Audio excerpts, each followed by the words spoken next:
تجهيزات رمضان، ولو البيت فيه أطفال صغيرين أول مرة هنبتدي ندربهم ونعودهم على الصيام، ياريت نفهمهم بمنتهى الحب إن إحنا بنعمل كده علشان إحنا بنحب ربنا، وإن هو عايزنا نفرح بإننا بنعبده، وإن الصيام ده عبادة عظيمة جدا من العبادات اللي ربنا بيحبها قوي زي الصلاة كده، وإن إحنا بنروح له كل يوم 5 مرات نقف بين إيديه وندعيه ونتكلم معاه بكلام ربنا في المصحف اللي إحنا حافظينه. إن الصوم كمان عبادة حلوة قوي، لأن ربنا بيبقى شايفنا وعارف إذا كنا إحنا صايمين حقيقي ولا بنشرب من ورا ماما.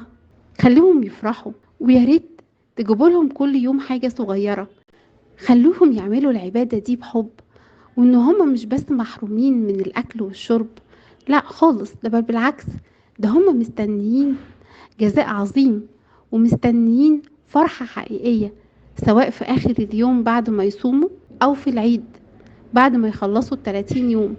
هدوهم بهدايا صغيرة كل يوم وشجعوهم. كل سنة وانتم طيبين، دمتم بحب.